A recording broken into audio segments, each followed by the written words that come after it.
আন্তর্জাতিক নারী দিবসে বাইসাইকেল র্যালিতে মন্ত্রী টিঙ্কু রায়। শনিবার 8ই মার্চ আন্তর্জাতিক নারী দিবস উপলক্ষে ত্রিপুরা শিশু সুরক্ষা কমিশনের পক্ষ থেকে আগরতলা রবীন্দ্র শতবার্ষিকী ভবন প্রাঙ্গণের সামনে থেকে একটি বাইসাইকেল র্যালির আয়োজন করা হয়। উপস্থিত ছিলেন ত্রিপুরার সমাজ কল্যাণ ও সমাজ শিক্ষা দপ্তরের মন্ত্রী টিঙ্কু রায়, ত্রিপুরা শিশু সুরক্ষা অধিকার কমিশনের চেয়ারপারসন খুদে দাবারু আরশিয়া দাস সহ অন্যান্যরা। মন্ত্রী টিঙ্কু রায় বললেন, নারী শক্তির জয়গান এবং তাদের প্রতি সম্মান জানানোর পাশাপাশি এই বিশেষ আয়োজনের মূল লক্ষ্য নারীর ক্ষমতায়ন এবং সমাজে তাদের সমান অধিকারের প্রচার ও সচেতনতার বার্তা ছড়িয়ে দেওয়া।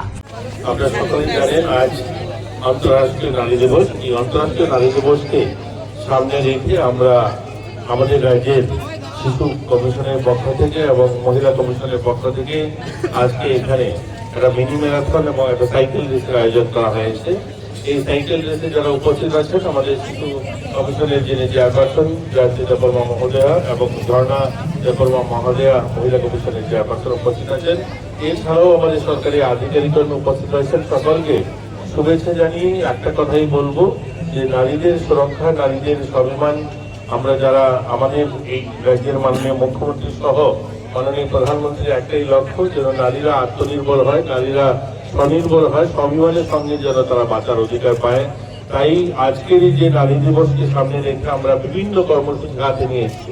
এটা একদিনের জন্য, প্রতিদিন যেন নারীদের সুরক্ষা, প্রতিদিন যেন নারীদের স্বাভিমানের কথা মাথায় থাকে। আজকে শুধু সাংকেতিক কার্যক্রম, এটা আন্তর্জাতিক স্তরে যেহেতু পালন করা হয় আমরা পালন করছি।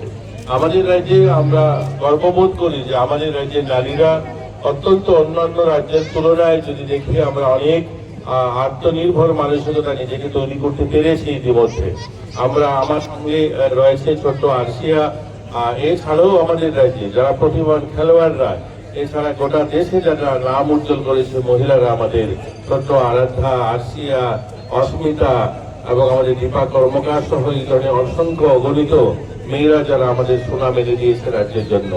রেখা চাকমা কিছুদিন আগেই পদ্মশ্রী অ্যাওয়ার্ড পেয়েছেন, আপনারা সকলেই জানেন। তো আমরা গর্ববোধ করি আমাদের রাজ্যের নারীরা অনেক এগিয়ে। আমরা কিছুদিন আগেই আমাদের রাজ্যে যে স্বাবলম্বী গ্রুপগুলো, তার মধ্যে একটা অ্যাসেসমেন্টে দেখা গিয়েছে প্রায় 95,000-এরও বেশি মহিলারা আজ আত্মনির্ভর হয়েছে, যারা লাখো টাকা মাসে বছরে রোজগার করে।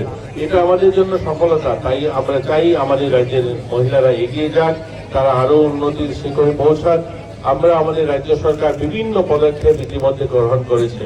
তারা যারা বিভিন্ন সরকারি দপ্তর এবং বেসরকারি দপ্তরে কাজ করে তাদের জন্য ইতিমধ্যে আমরা 8খানা ওয়ার্কিং ওমেন হোস্টেল তৈরি করতে যাচ্ছি। এবছর প্রায় 114 কোটি টাকা দিয়ে আমরা অলরেডি 75 কোটি টাকা মঞ্জুরি দিয়েছি এবং তারা কাজ শুরু করে দিয়েছে গোটা রাজ্যে। আমরা মায়েদের সম্মান এবং মায়েদের স্বাভিমানের কথা মাথায় রেখে আজকের এই অনুষ্ঠান সফল হবে। সকলকে সহযোগিতা চাইছি এবং প্রত্যেক